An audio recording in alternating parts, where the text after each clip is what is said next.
akkuma fiidiyoo tana banteen gammachuun hundi sii haa banamtu. Akkuma amiin jetteen rabbi siif haa qeebalu. Akkuma sheer gooteen khayriin hundi sheer rabbi siif haa godhu. Guyyaa kana keessatti rabbi si haa gammachiisu. Yaa nama na daawwachuu jirtu. Guyyaa kanarraa eegalee hanga addunyaa tanarra jirtu nama gammachuun jiraatu rabbi si haa godhu. Qabrii keessa rabbi si haa gammachiisu. Hoggaa kaafamtu rabbi si haa gammachiisu. Ibiddarraa rabbi si haa bilisoomsu. Guyyaa fuulli nama gurraachamu nama fuulli addaatu rabbi si haa godhu. Nama kitaaba isaa mirgaan fudhatu rabbi si haa godhu. Nama jannatarraa firdoos keessa gammadu rabbi si haa godhu. Maatii teetii wajjin, haadha abbaa keetii wajjin, ilmaan keetii wajjin, nama ati jaalattu wajjin firdoos keessatti warrachi wajji gammadu rabbi isin haa godhu. Warrachitti wajji gammadu anaa fi isinillee rabbi nu haa godhu. Addunyaa tana keessattis aboo rabbi nu haa gammachiisu. Walumaanuu rabbi nu haa gammachiisu. Nama gammachuu kate rabbi nu haa godhu.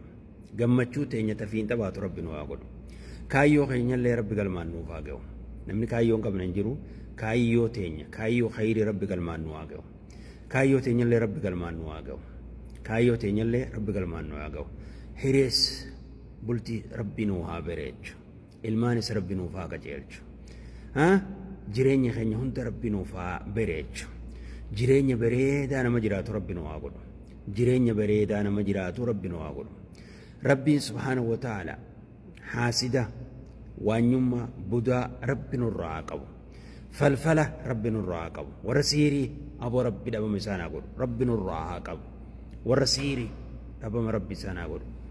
Rabbi nurraa haa qabu. Warra siiriin deemu san rabbi nurraa haa qabu.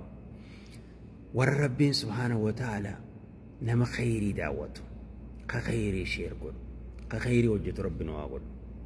Bakka deemtutti hamtuun sin argin. Khayriin sin darbin. Khayriin sin darbin. Hamtuu namaa rabbi sin irraa qabu. Ta jinnii rabbi sin irraa qabu. Ta sheexaanaa rabbi sin irraa qabu. Ta waan lafarra deemaa rabbi sin irraa qabu. Khayrii namaa rabbi siniif haa kennu. Khayrii waa hunda rabbi siniif haa kennu. Hamtuu nafsiyyaa jalaa najaa rabbi nu haa baasu. Warra khayrii sheer godhu. Warra khayrii namaan jaalatu. Warra ifii khayrii jaalatu. Rabbi nu haa godhu. Haasidummaa boona iftuulummaa rabbi nurraa haa qabu. Nama iftuul nama ifiif qulqulleessee nama xureessu rabbi nun godhin. Nama hamatu rabbi nun godhin. Nama walitti duru rabbi nun godhin. Nama bultii namaa balleessu rabbi nun godhin. Nama hiree namaa jidduu seenu rabbi nun godhin. Nama yoomiyyuu taanaan khayrii hojjetu. Khayrii sheer godhu. Kaarraba isaatii khayriin baatu. Kaarki isaatii khayrii barreessu. Warra akkasii rabbi nu haa godhu. Siina daawwachuu jirtu kanallee rabbi si haa milkeessu. Fayyaadhaan rabbi si haa qananiisu. Khayrii abbaa mana keetii rabbi siif haa kennu. Hamtuu abbaa mana keetii rabbi sirraa qabu. Khayrii haadha mana keetii rabbi siif haa kennu. Hamtuu haadha mana keetii rabbi sirraa qabu. Ilmaan keessanii isiniif haa qajeelchu. Khayrii ilmaan keessanii rabbi isiniif haa kennu. Hamtuu isaanii rabbi isinirraa qabu. Ilmaan diin rabbi isinii haa godhu. Ka ilmaan hin qabne ilmaan gaarii ilmaan diin rabbi isiniif haa kennu. Biyya jirtanitti nagaa isinitti haa ta'u. Bakka deemtanii nagaa rabbi isinitti haa ta'u. Fira keessan ka islaamaa ka du'e rabbi jannata haa kennuuf. Rabbi jannata haa kennuuf. Ooyiruu nama ooyiruu qabu yoo taate ooyiruun ta'e dabalaa haa deemtu. Barakaa harkachaa haa deemtu. Guddachaa haa deemtu. Dukkaanni kee guddachaa haa deemu. Dukkaanni kee guddachaa haa deemu. Nagganni kee guddachaa haa deemu. Nagganni kee guddachaa haa deemu. Qabeenyi kee dabalaa haa deemu. Rabbiin subhaanahu wa ta'ala xiqqoo qabdu keessa barakaa siif haa kaa'u. Tan biraa rabbi isiniif haa dabalu. Umrii illee ta barakaa qabdu rabbi isiniif haa kennu. Umrii barakaa qabdu rabbi isiniif haa kennu.